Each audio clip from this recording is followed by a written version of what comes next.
Broadcasting from the depths of outer space. Hello, I'm alive. I don't know what's going on. By your command. Fascinating. God damn you all to hell! It's the Solar Sci-Fi Podcast. This is episode 8 of the Solar One Sci-Fi Podcast. Michael Ball with my good friend Martin Fowler up in Londonville, bringing you another show talking about podcast, talking about sci-fi and podcast and anything else we could think about. How are you doing, Martin? I'm doing very well. I've just discovered some new sci-fi series today. I didn't even know it started, and they're looking good. Oh, really? Okay. Yeah. I mean, we could talk about this before we go into the news. So tell me all about these shows. There's something. They've copied over with something, but it's a bit different. All right. It's called Fifth Avenue. Apparently, it's looking like it could be a big hit. I'll let you know in the news. I think that's probably best. Yeah, brilliant. It's quite an all-star cast in it, and it's different. Okay, that sounds like a good news topic. So quickly before we go into the news, what's been happening at your end as your own person? Because in the end, although we talk about sci-fi, we like to at least acknowledge our existence and our lives. How's your week been? Has it been all right? Yes, it's been very good. I've been ballroom dancing. It's been interesting. Oh, how's that going? You enjoying it? Yes, it's very regimented, and Okay. I have a very strict dance teacher. But All right. yeah, it's interesting. Yeah, And it's something that it sounds like you want to continue at least for the short term. yeah. Well, I'm going to a do, so I've got to learn to do this. Oh, but we're doing so- the jive and salsa tomorrow. Don't ask. Oh dear, that sounds like it'd be interesting. Is there anything you're going to share online with people in the future, or are you not that confident enough yet to show yourself? I'm not that confident, but when I did get home last Thursday, I went. My feet were doing strange things through the night. Okay, that's good. Well, good luck with that. Nothing major this end. It's January. We haven't got much money. We're waiting to get to the warmer months and start going out and about a bit. But we're all fine, and we're all looking forward now to, of course, the new Star Trek series, which is just from our perspective, a couple of days away. And new Doctor Who as well, so which we can talk about that in the news. So let's go into the Solar Sci-Fi news. Here we go. Working. Solar Sci-Fi News. Alright, so from my perspective, it's only a few days now to the new Star Trek Picard. It's all building up. The adverts are everywhere. It's exciting. I'm hearing some more info about this series now. There was a leaked clip of Picard in 10 Forward playing cards with Data in his Nemesis uniform, and then Mars through the 10 Forward windows looks like it's blowing up, which looks really interesting. Data's looking a lot better now compared to his early trailers where he didn't look quite tweaked right with his de-aging, whatever they do. I'm really excited the more I'm hearing about it. I don't want to get too excited, but in the same regard, it's Star Trek, and it sounds like it's going to be relatively fitting in with canon, which is a geek thing for me, is important. So that's what I'm going to be focusing on this week. We also have the new Doctor Who, which I heard some of your last week's Martin Sci-Fi Appeal upload on YouTube, where you preferred the week before's episode. I preferred this one. The one factor that it did remind me a little bit of the episode Vincent of the Doctor, where Vincent realises that he's not at that point. He's a good painter, but nobody recognises him. And in the end, this is one factor which I missed about this episode with Nikolai, whatever his name was. They should have taken him to the future, where he saw Wi-Fi, where he saw technology and stuff like that, and he saw factors which he would help to shape the world. And in the end, they didn't. They just told him to, do well, keep doing what you're doing, and he was kind of left alone. And that to me was a big down point for me. I think that would have got a lot more points up if they'd have done that in a similar fashion to Vincent and the Doctor. But in the end, it was all right. And tell me what you think about it. I know you put it on your page, but just run by what you thought of it. I wasn't impressed at all. So what is it you didn't like about it? I think with somebody like Nikola Tesla, there's a lot of stuff around Tesla, especially amongst the conspiracy things as well. I'm not familiar with. The broadcast from Mars he picked up and all this. Right.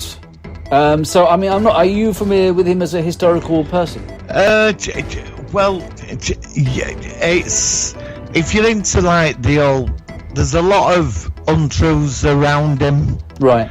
I'm not quite clear. If you want to get onto Tesla, you've really got to dig to find the truth. The guy was a genius, but Edison, it was a strange time. A lot of technological massive changes were going on with electricity. That's right. And he was beyond his time. Yeah. But when he was messing about with one of his devices, apparently he picked up a transmission from Mars, and this is what that episode was based on. That's right.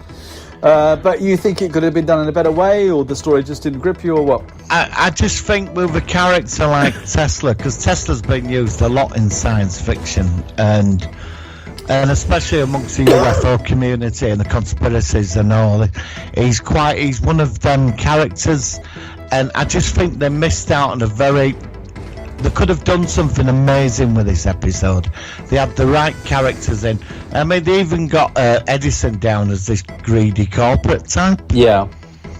Which, there's a lot about him that don't ring true as well, So you're saying it was historically quite inaccurate based on... No, it's not about the inaccuracy. It's that with the amount of propaganda and stuff about Tesla, there could have been a lot more. He died penniless, and he used to feed birds in Central Park. He was skint. Right. Quite a sad ending for him, for a guy who basically, like I said, connected the world. I mean, because he wanted to do it for free. He wanted to give it all to better the human, but obviously, what do you mean you're giving that away? We're going to make money. Yeah, I've got you. Okay. So, like I said, I did have some parallels, to me at least, with Vincent and the Doctor, based on a historical person who, at the time, wasn't recognised for what they would shape the future to be. Did you like Vincent and the Doctor? Do you remember that episode? Yeah, I did. What I liked about that, I know he died penniless. Oh, hang on, my phone's going. Spare me a second. Sorry. Another blooper. Yeah, it's another blooper. It's all right. It'll ring. Always rings when we do the recording. Give me a second. It'll stop at about 2 rings. There we go. Sorry, carry on what you're saying. I found with it took him to the future, and he took him to an art gallery. Even though he died with no money and he was a genius, it's with Vincent. He showed him what he leaves the world. That is exactly impact. That is exactly what I said at the beginning of this review. This one. This is what that episode needed on Sunday. Yeah. It didn't, and it could have gone that way because there were some parallels. And I thought Vincent the Doctor was an excellent episode. I thought it was brilliant, a real classic. And they could have made that a little bit closer to, like I said, some glimpse of what he would help to shape the world into being, based on the fact that at that time that he's living, he's not actually achieving much, at least financially, but he is shaping the world, and they missed out on that. That was my major criticism of the episode, I think. Yes.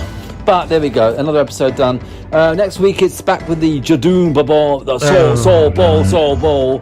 But apparently I've heard that this begins a big story arc which leads to the end of the season. So so hopefully it's not going to be a standalone episode. Do you know if it's a single episode or two-parter? Well, before the series started, I heard that there was going to be 3 two-parters within the... Is it 10 episodes? Yeah, 10 episodes, yeah. That's, I suppose, 6 episodes are going to be two-parters, So we're due another one. If that's the case, then we're definitely due another one.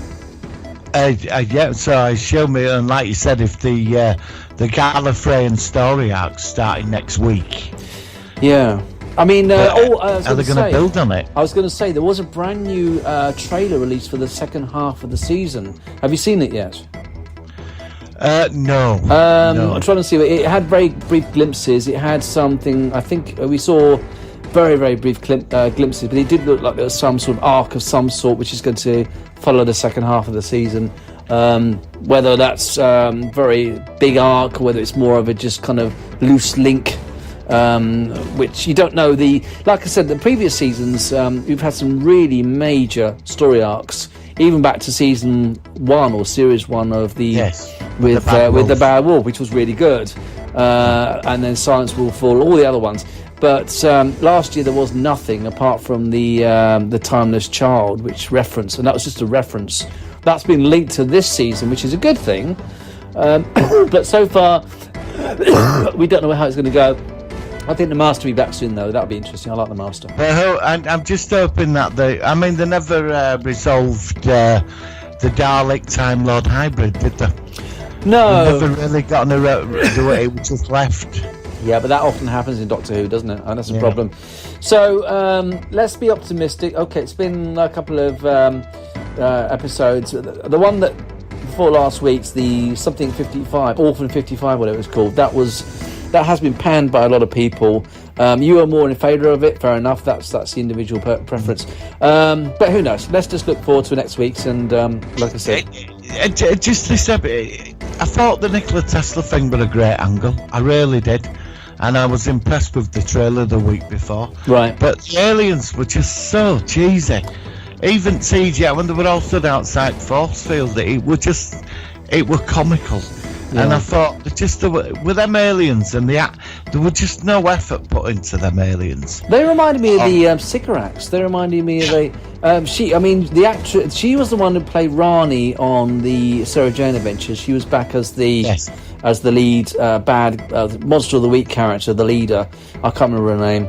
I didn't think she came across particularly well, I have to say. It reminded me of Sarah Paris being the big arachnid. Yeah, when I first saw her, I thought she was related to the Sycorax in the season, the Christmas special, Christmas Invasion, I think it was, from 2006, something like that. One of the early, I think it was the first Christmas episode, or the second. No, it wasn't. I think it was, I don't know, way back in David Tennant's era, anyway. But yeah, I mean, like I said, I need to see these episodes again. I'm not very good at watching them once. I need to sort of see them again. I've seen what's happened, then you can watch it more on, having higher expectations, and that's the problem. But there we go. That's Doctor Who for this week. We've still got quite another 6 to go, and we'll be giving our reviews out of 10. Out of the rest of the 10. So out of 10, I'll probably give this one a 6.5, maybe 7 at a stretch. What would you give it? 4. Yeah, fair enough. Okay, no problem. Okay, thank you for that, Martin. What else have you heard? Now, you mentioned some other series that you've come across or you've heard about. Tell me about those. Right, Ego, fantastic Ego time. Him with the flat cap and the beard. I picked up this morning, I've actually had a look at it on YouTube. There's a series called Fifth Avenue come out. Okay, well, tell us about it. And, there is some comparisons to the Orville with the sarcasm and wit. It's about an ocean liner, a starliner, set 60 years in the future. Okay. And all the rich people have booked the first holidays to travel in space on this luxurious spaceship. Right.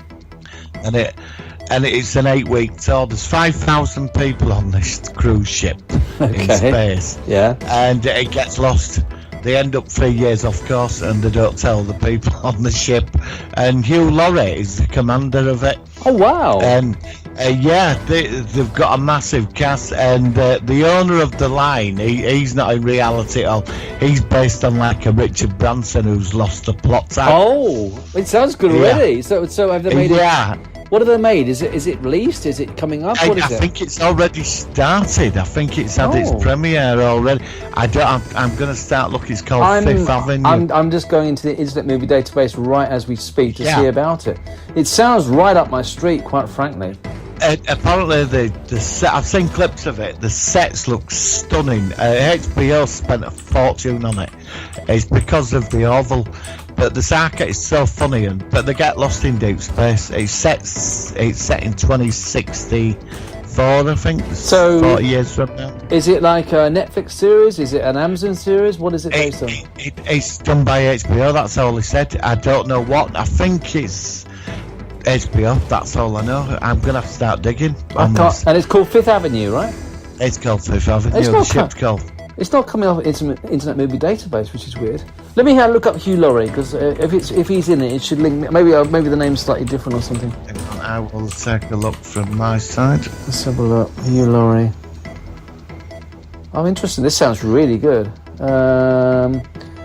Avenue 5. You sure it's not Avenue 5? Oh, is that set on Starliner? Well, it's in Hugh Laurie's. Well, it's a filmography, but that's it. Avenue. So it's not. Sorry, Avenue 5 is the series. Let's have a look at that. So comedy sci-fi. It's only got a 5.9 out of 10 rating on Internet Movie Database, but then I don't always follow what people think. It started Jan 20. Actually, it looks like it's. Oh no, it started last week, I think. Well, actually started this week or very, very recently. Let's give a quick synopsis of what it says and give it a. Got it on Wikipedia now. Yeah, so it just says Space Captain Ryan Clark of Avenue 5 tries to get along with others in the space tourism industry. It's got Hugh Laurie saluting. I've never heard of this series. Found out this morning. But I like Hugh Laurie. I mean, I remember him from the Blackadder days and things like that. So I like Hugh Laurie. Who else is in it? Let's have a look. I'm not that familiar with the other cast members at the moment. Let's have a look. Josh Gad. Ethan Phillips. Oh, Ethan Phillips is in it. Oh, okay. Ethan Phillips. Oh, I can't see him. Oh yeah, Ethan Phillips. Spike Martin. Yep. Well done. Good, well spotted. Well, let's have a look. I mean, there's a few. Maybe there's Ethan Phillips, Spike Williams, a former astronaut who is now a womanising alcoholic. Okay.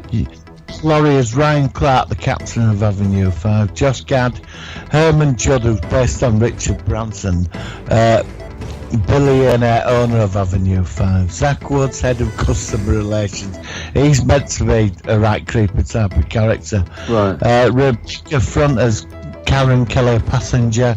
Susie, I've heard of Susie Nakamura as Iris Kamota, an associate owner of Avenue 5. Okay. I don't know who the others are, but it's apparently there's 5,000 people on the ship, so they can pull all these strange characters out. But there's some weird situation how the ship ends up off course, but he didn't want to release any spoilers about that because that's central. Well, it looks good. It looks like it's a good production. Like I said, I see what people said in the reviews very quickly. I know that it doesn't really matter, but I tend to look just to get an idea of what people think. Runs for 30 minutes. 30 minutes. Oh, so it's like a sitcom sort of length. Yeah. Okay. Yeah. Okay. Well, look, let's try and, if we get the chance, have a look at that. It's got 80 reviews. Let's have a look. It's only just been released, but then, like I said, you have to treat reviewers with a pinch of salt, really. Episode 1, Avenue 5 is a luxurious passenger ship owned by eccentric millionaire Herman Judd, which is heading back to Earth. A malfunction on the ship causes it to go off course and will now take 3 years to get home after the main engineer is killed. Captain Ryan tries to figure a way to fix the situation, but he is a fraud and was hired to reassure passengers and not to captain the ship. In fact, he is hiding from Judge Engineer Billy McAvoy and associate owner Iris Kamora. Meanwhile, passenger service employee Matt Smith attempts to calm passengers who have discovered that they will not get home for 3 years. Okay, right. That's the first episode. As usual, the reviewers are very polarised. Some saying it's great, some people are saying it's awful. A lot of them say Yanks don't get British humour, so I think it's got an English humour to it, even though it's American, which might... I think Americans... You know, when I was over there, I think Americans do get British humour. I think when British... I think they do too. Programs try to get it all American, I think it sinks itself. Yeah, I think so. I mean, I think you're right. I mean, I think look at people like Ricky Gervais and stuff, and his humour, and that goes down very well over there. Yes. And that's very English humour, the stuff he does. The Office. Exactly, which I was a huge fan of The Office.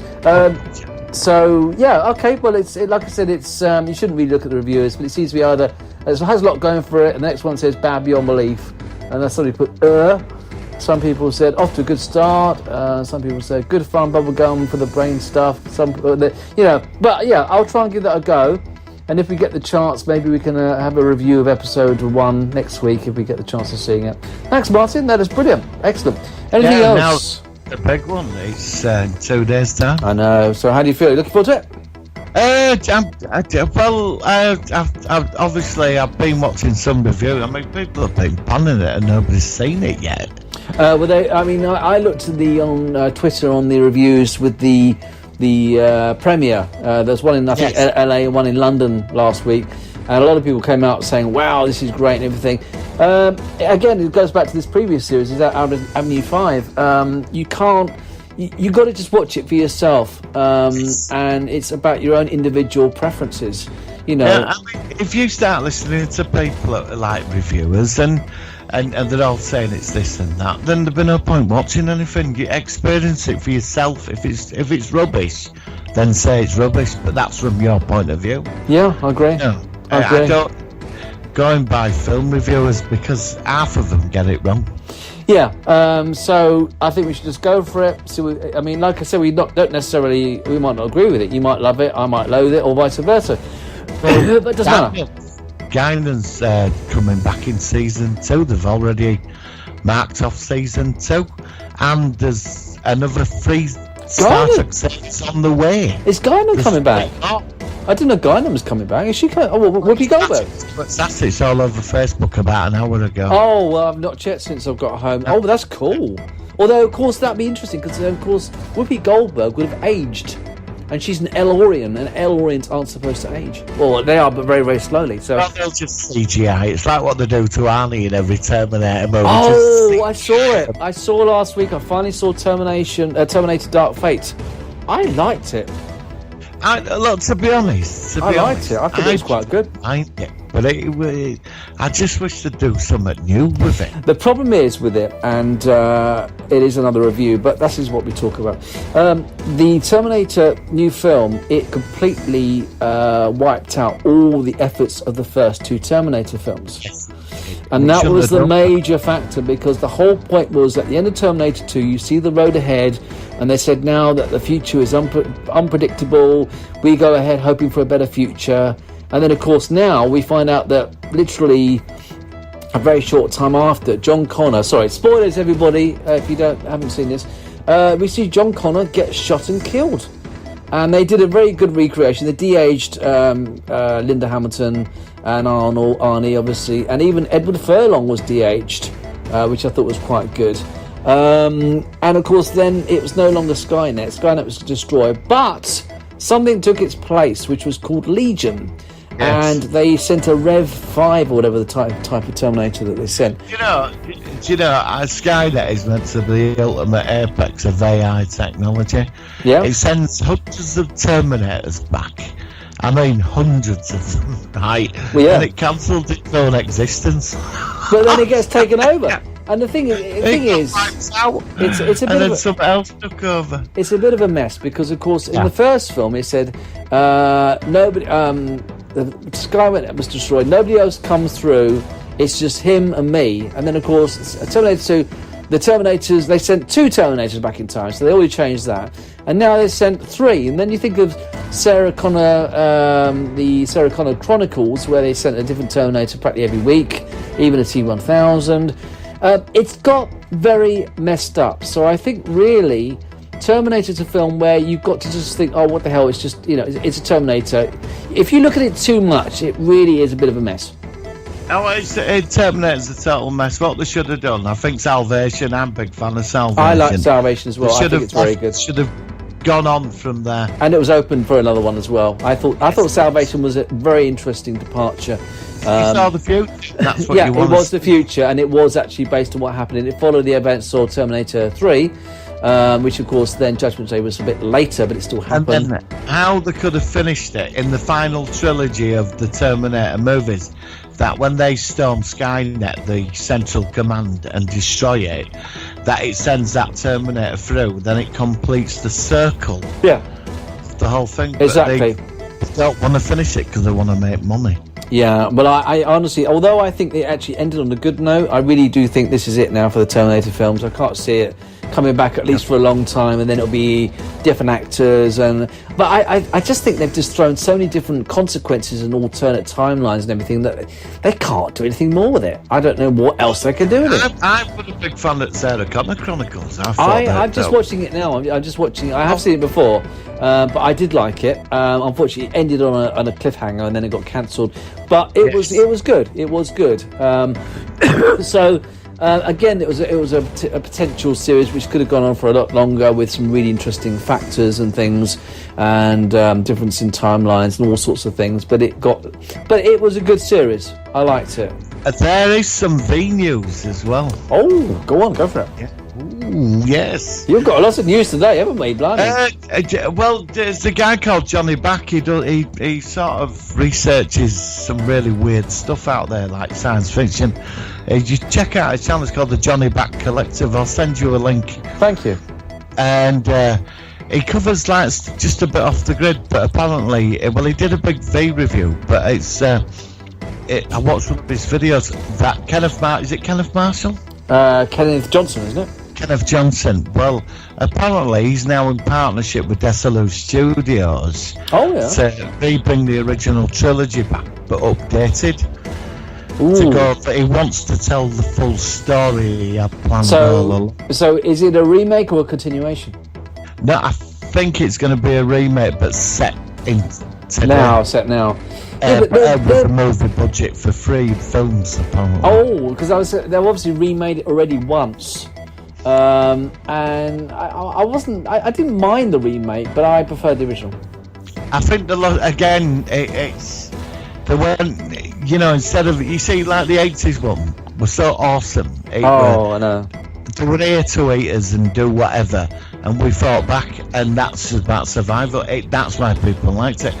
In the new series, which did have a few good episodes, they were here for the soul, and they got meta-human and all spiritual and that. But I will say the final episode when Mark Singer, they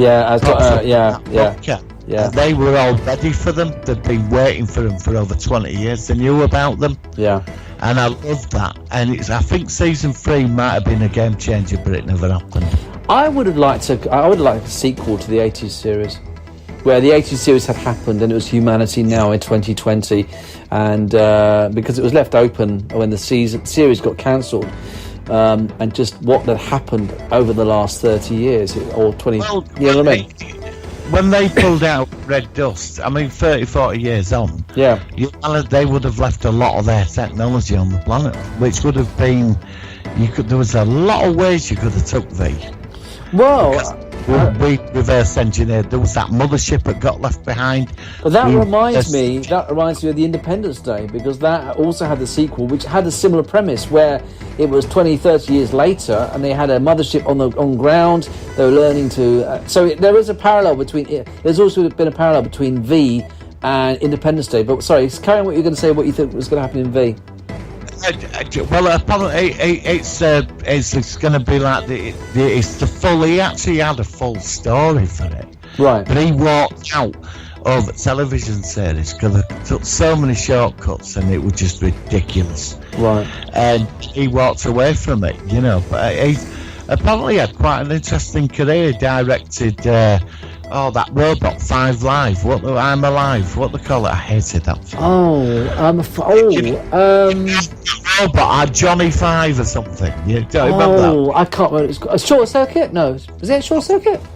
He directed that, yeah. And he did the Incredible Hulk TV series. I'm a big fan of that. Barnet Man and Barnet Woman, which I was quite impressed with. I'll send you this guy's link after the show. I still think I still think remixing the Hulk changing themes into the TV movies that follow, which I've done for my collection, it does make them seem a lot better for some reason. I know it's just a sound effect, but it's like when you look at the Peter Cushing Doctor Who films and the TARDIS doesn't do the usual materialisation sound. It's just so missing. Yes. Really sad, I know, to think about things. I love the film. Having the classics. Well, I did remix the TARDIS sounds into my copy. My copies have got the proper TARDIS sound. You actually put it into the copy? Yeah, I mixed it in. It's really good. No, I have. I actually deleted the original one. I reburnt the DVD I remixed the audio, and it's got the proper Doctor Who sound now. It's so much better. But that is so weird as well. Oh, I know. It's probably a weird thing to do, but I don't care. I love that sort of stuff. Super cool to do. I like it. It's super cool. Well, I'll put it on Facebook. I'll put it on YouTube. I'll send you a link and you can check it out. Cool. Anything else before we go into our topic, focus of the week? No, I think that's it on the news. I mean, we've got Picard coming up through. We've discussed this Avenue 5, and I think that's it. Yeah. Brilliant. And other new things coming up, of course, this year, of course, is the special TV movie or feature-length episode of Red Dwarf, which I think comes out in April, which I'm really looking forward to. Something like that. I think it's April. It's going to be on Dave. We've got a new Orville this year, and what else have we got? I want to obviously watch the rest of the expansion. Yeah, quite a few things for us to look forward to this year, so it should be good. Right. Watchmen's been cancelled. Oh, I've never seen that. Right, it's gone. Were you a fan? I've not seen it. Apparently, it's exemplary. Damien Lindelof, the creator, he said he wanted one star. He's walked away from it. It was a big hit, and Marvel's cancelled all the outgoing series on other networks. Right to Mac, because they want control of it all back under the. Is it the Disney Channel they're bringing out? Yeah. Well, actually, Disney is because apparently Disney is going to be released a week earlier now in Europe, in the UK, sometime in March or something. And a lot of people are saying, of course, that the people over in the UK who want to see The Mandalorian, which, yes, you can find online, and people in the UK have done it. A lot of people are going to actually check it out, but whether there's enough room for... Well, that's the thing, because it was such a hit. But whether a lot of people are going to subscribe to, instead of Netflix and Amazon, and... do we get Hulu over here? I don't think we get Hulu in the UK. Well, I've got... on smart devices, I have got a Hulu app, but I've never used on my gaming system. I've got Hulu. I've never used it. I've downloaded it. It says pay for it to use it, so I'm not paying for it. I'm paying for Amazon and Netflix. And we've got both. We've got Amazon and Netflix. I tend to not watch a lot of stuff, but it's. I mean, like I said, the Star Trek Picard series. I think we get it a day after America. Yeah, which I'm a bit annoyed about that. I think we get it on Friday and they get it on Thursday. That's like Discovery. They get it Sunday, we got it Monday. Yeah, that's annoying, isn't it? Well, whatever. We're going to still talk about doing a review of it very soon on your channel, if you're still up for that. I think that'd be a really interesting one to talk about, get our first reaction. So we'll see what happens with that. All right, on that note, I think we should move into the Solar One Sci-Fi Focus of the Week. Here we go. It's the Solar Sci-Fi Focus of the Week.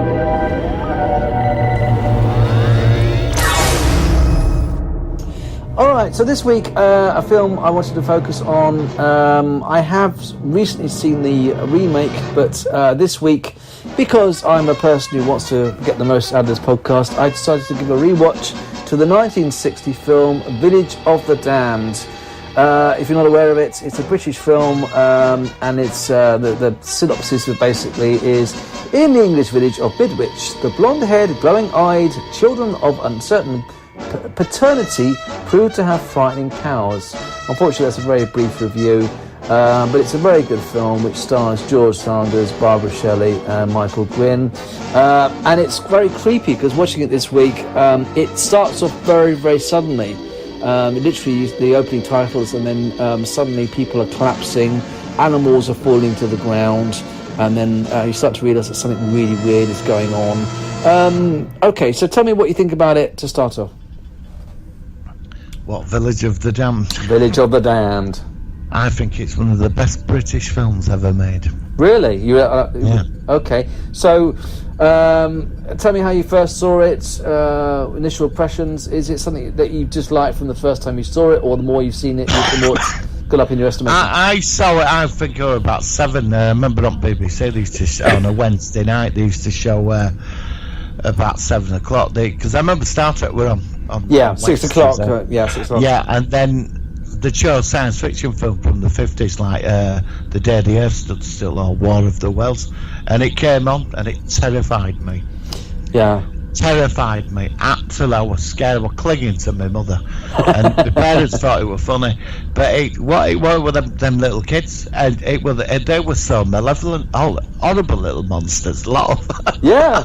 But it was a very, very clever idea because so they suddenly all these women became pregnant, and back then, of course, some of them weren't married, and of course there was much more of a stigma and all that sort of stuff. Yes. And it was really more clever because it actually said in the film that it wasn't just this part of this village in England. There was a place in Russia, there was a place in somewhere like Siberia or something, and most of the other factors, they all happened on the same day at the same time, but in about 4 or 5 different places, countries, and most of the other kids were killed off by these primitive tribal areas. But there was one set in Russia where they were killed off, but they got quite advanced, and apparently they were ahead of the British ones or something. Yeah, they did the Russians. They actually did, yeah, which is quite a thing. I think it's very, very clever because in the end, it was just the perceptions of the people as to what's going on, and the way they all look the same. They all look very unemotional, and they all had this idea. And of course, you're watching it, and they're also growing much faster than they were in real time. I think the film, when they're at the oldest we see them, was only 3 years into the future, and they look like they're about 8 or 9 or something, or 9 or 10. Maybe not 8, 9 or 10, 8 or 9, so right, whatever. And it was just a very, very well made film, and it's British sci-fi. In films at that point, you didn't really get a lot, apart from, like I said, things like the Day the Earth Stood Still, which you've already mentioned. Very, very good, very, very disturbing in some ways, because you really had not a clue as to what their intentions were. I mean, what do you think their intentions would have been eventually? In the book, I read the book years ago, and I found the book and I scanned a bit of it over the weekend. But at the beginning of the book, when the government sends an aeroplane over the village to take aerial shots, there's in the book, The Midwich Cuckoos, there's a silver object in the middle of the village, but it vanishes. Oh, okay, that's interesting. That wasn't featured on the film, was it? No, it would have been good if they had put that. Because I remember when I watched the beginning of it, it did say it was based on the book The Midwich Cuckoos, as you said. Do you think they could have kept the original name? Or do you think from what I remember, it does go quite a lot to the book. I mean, they are alien. They're here to take over. It's what they. I mean, they are totally malevolent. They've got no feelings. No. But it's like they're like a hive mind as well. Like a collective. How they work. Do you remember that scene when they're all just walking together? Well, outside, and when people out the town are just watching them, they're just looking around. Yeah, it was creepy. And I just thought the whole film, the premise of it was just amazing. There were no major effects in it, but it didn't need it. It didn't need it. Even now, it gives. I think if you give me creeps now, the John Carpenter one freaked me out. And with the house, the mother, when he put her hand in the pot. That's it, yeah. So I assume you prefer the original to the remake? I am a big fan of the remake. I thought the remake was very good. I thought they added a bit more to it. But I thought, go for it. I actually do like the John Carpenter remake, I'm a huge John Carpenter fan, so if anybody's going to do a good remake, it's him. I need to see. Now I've seen the original one again. I need to see the remake again. I did see it a while back, but I have to say, I'm watching them both. The original has stuck in my head more this time round. I wish I'd seen it. The problem is I saw it the wrong way round. I wish I'd seen this one and then gone to the remake with Christopher Reeve, which I will again watch.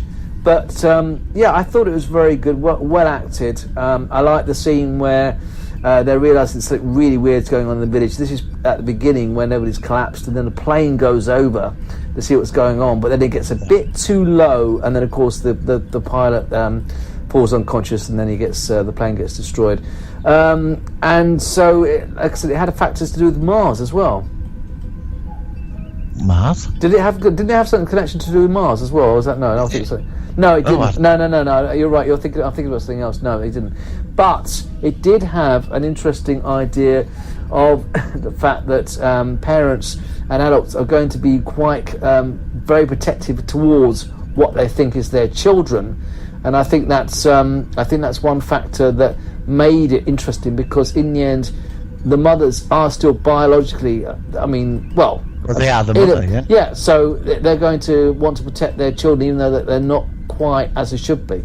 So I think, the potential. I'm surprised this hasn't been looked at, because you could make a TV series out of this.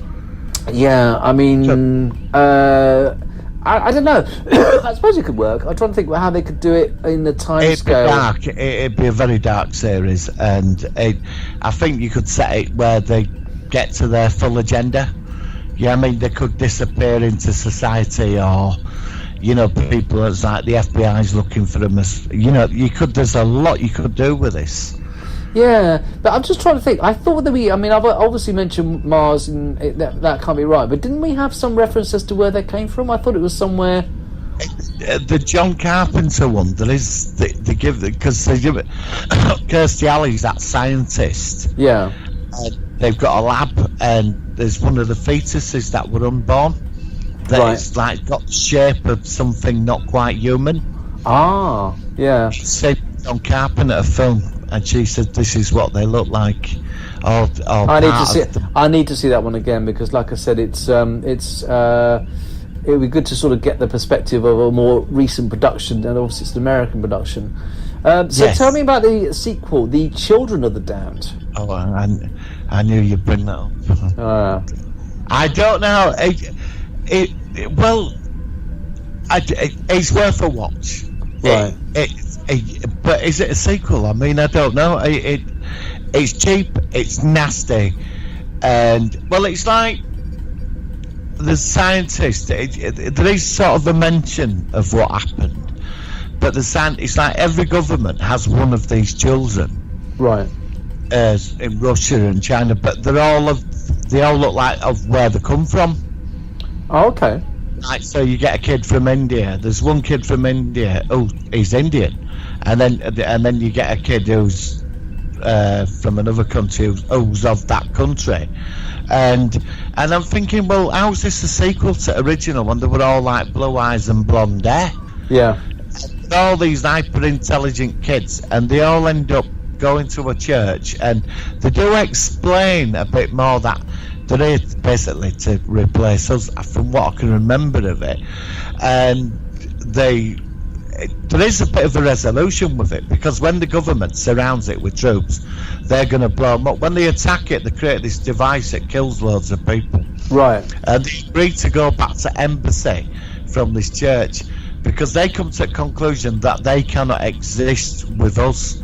So, and they're actually going to hand themselves over. But before they do, they kill all these ambassadors with the powers.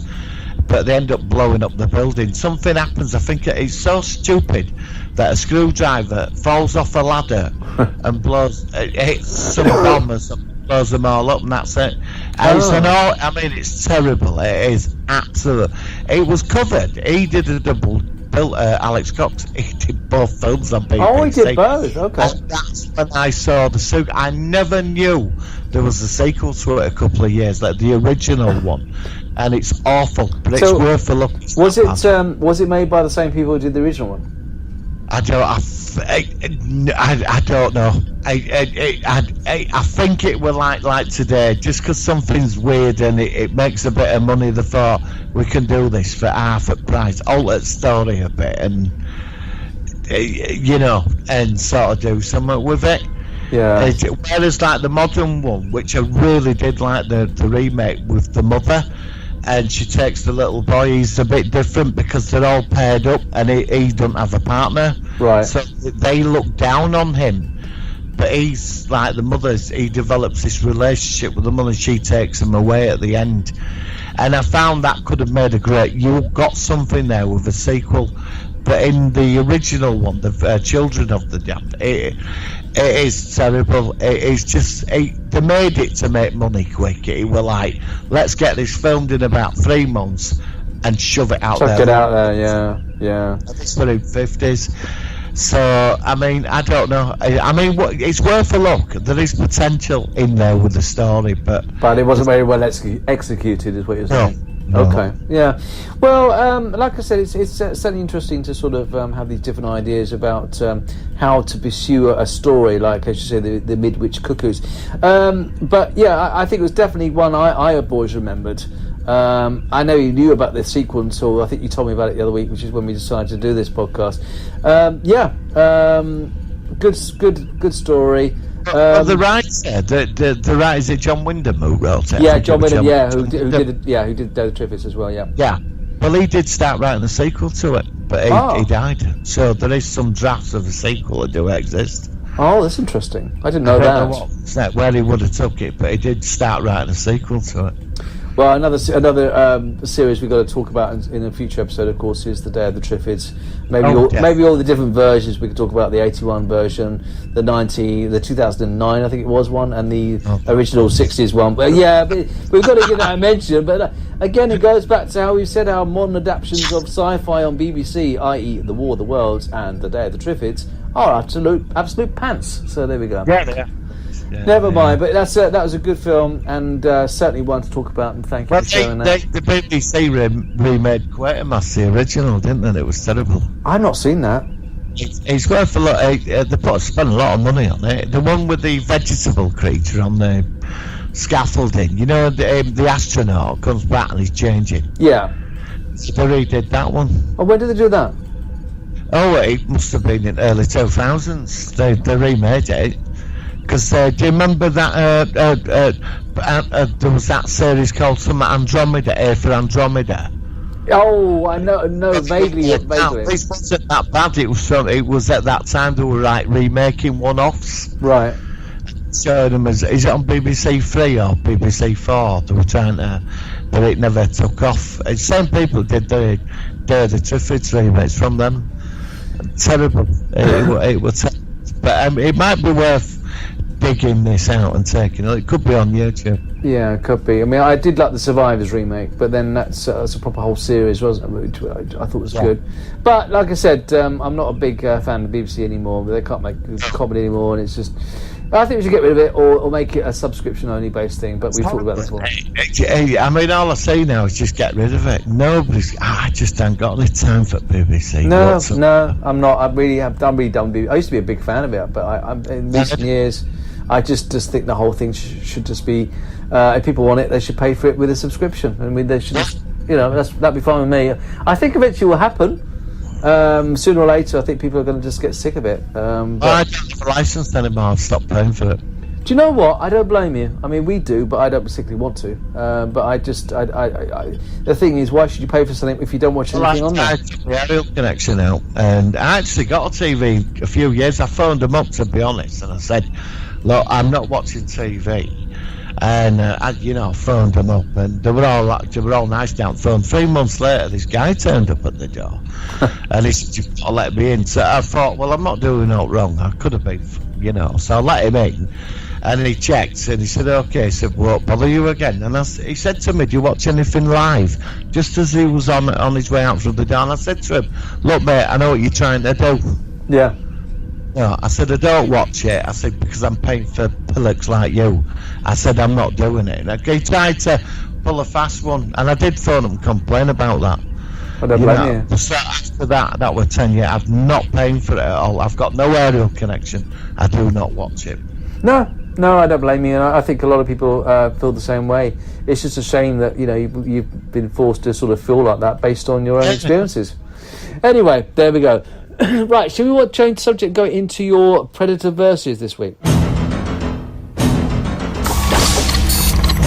Predator versus. You ain't gonna scare me tonight. Well, yeah, this is going to be a weird. I've not watched the programme, well, like I said, I don't watch BBC anymore, so I ain't got a clue what's going on in the world of soap operas, but there is two British thugs.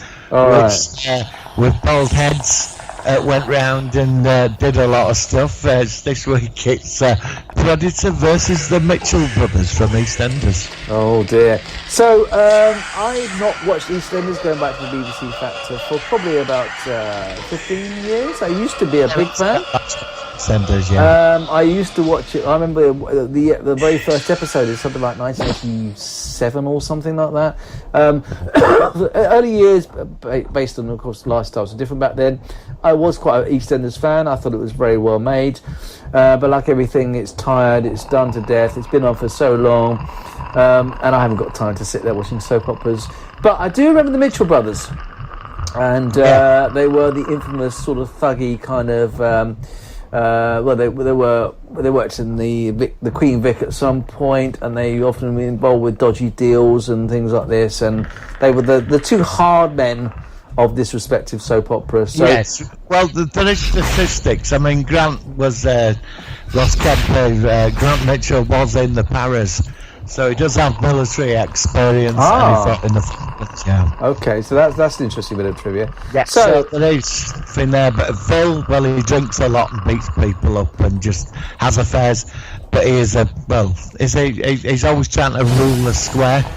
Yeah. So we've got a territorial sort of thing. Grant has some military and is a psycho, and Phil Mitchell's a psycho. So it's Predator. The story is Predator gets kicked out of its tribe. It's pissed. It's really annoyed, and it ends up crashing in the Arches where the fuck's been knocked out. It's pissed. It's been kicked out by its tribe, and it goes around slaughtering everybody in Albert Square. And the final showdown will be in the Queen Vic. Now over to you.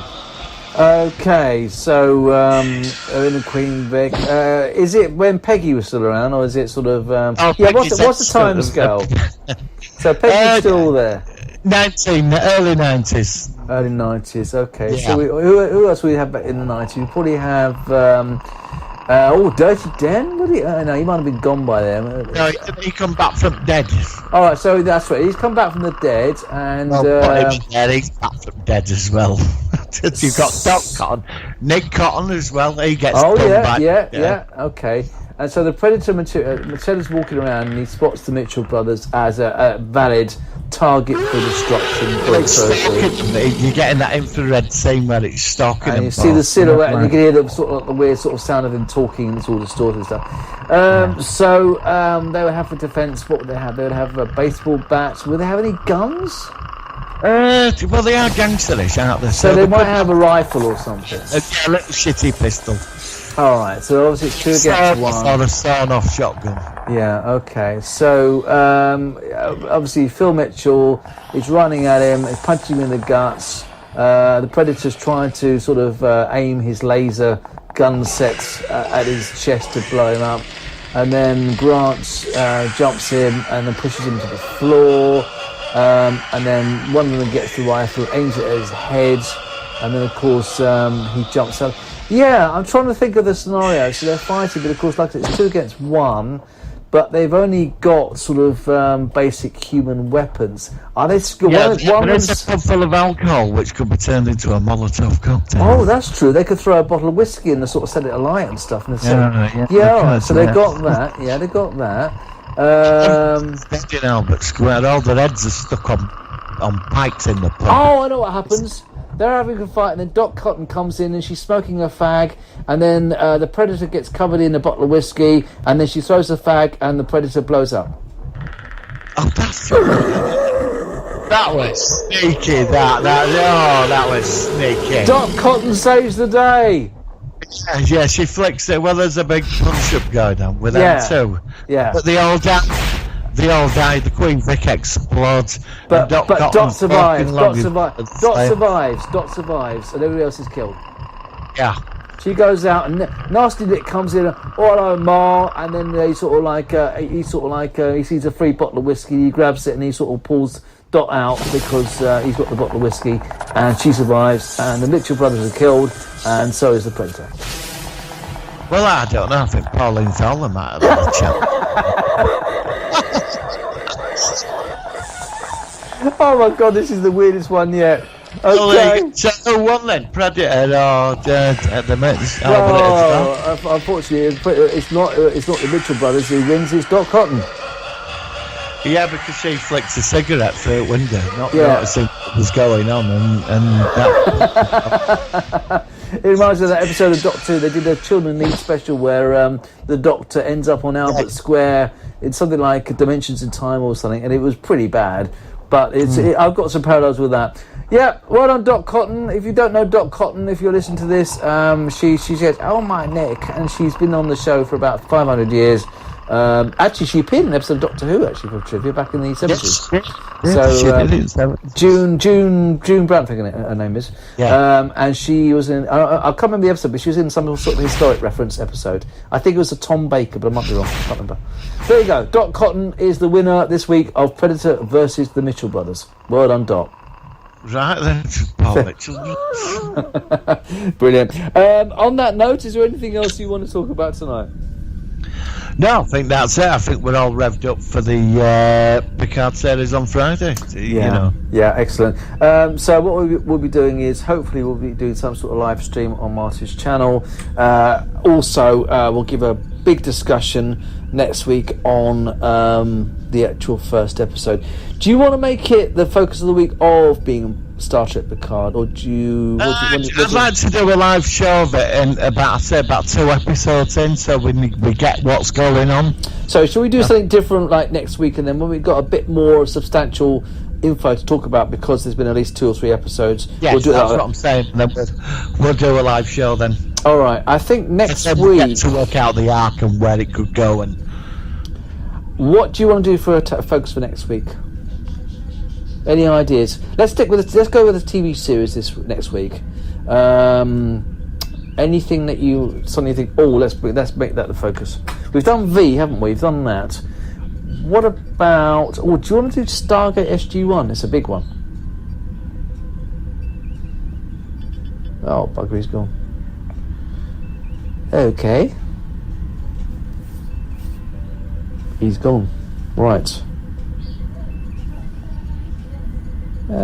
Sorry, everybody. Let's try ringing him back.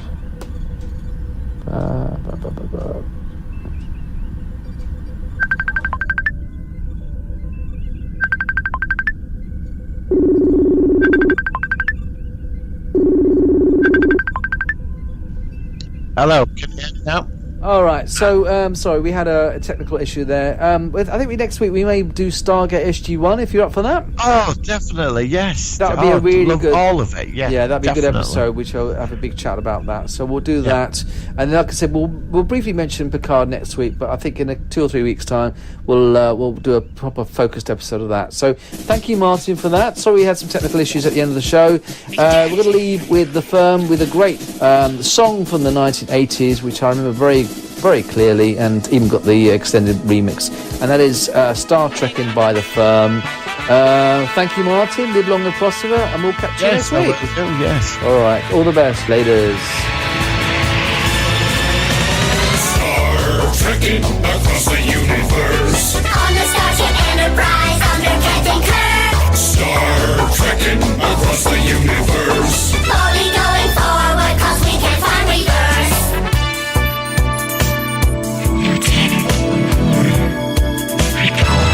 There's Klingons on the starboard bow, starboard bow, starboard bow. There's Klingons on the starboard bow, Jim.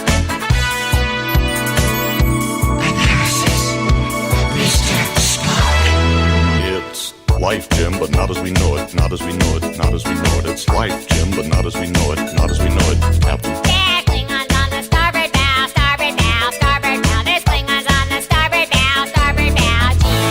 Star trekking across the universe. On the Starship Enterprise under Captain Kirk. Star trekking across the universe. Slowly going forward, still can't find reverse.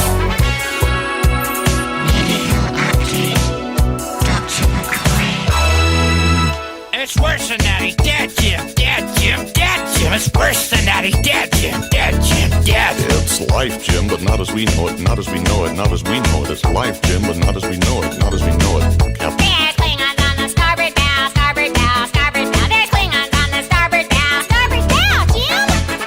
Starship Captain James T. Kirk. Ah, we We come in peace, shoot to kill, shoot to kill, shoot to kill. We come in peace, shoot to kill, man. It's worse than that, he's dead, Jim. Dead, Jim. Dead, Jim. It's worse than that, he's dead, Jim. Dead, Jim. Dead. Well, it's life, Jim, but not as we know it, not as we know it, not as we know it. It's life, Jim, but not as we know it, not as we know it, Captain. There's Klingons on the starboard bow, starboard bow, starboard bow. There's Klingons on the starboard bow. Scrape them off, Jim. Star trekking across the universe. On the Starship Enterprise under Captain Kirk. Star trekking across the universe. Only going forward and things are getting worse. It's just that. You cannot change the laws of physics. Laws of physics. Laws of physics. You cannot change the laws of physics. Laws of physics, Jim. Oh, we come in peace, shoot to kill, shoot to kill, shoot to kill. We come in peace, shoot to kill. Scotty, beam me up. It's worse than that, he's dead, Jim. Dead, Jim. Dead, Jim. It's worse than that, he's dead, Jim. Dead, Jim. Dead. Well, it's life, Jim, but not as we know it, not as we know it, not as we know it. It's life, Jim, but not as we know it, not as we know it, Captain. There's Klingons on the starboard bow, starboard bow, starboard bow. There's Klingons on the starboard bow, starboard bow. You cannot change the script, Jim. Up to you, Jimmy. It's worse than that, it's physics, Jim. Bridge to engine room,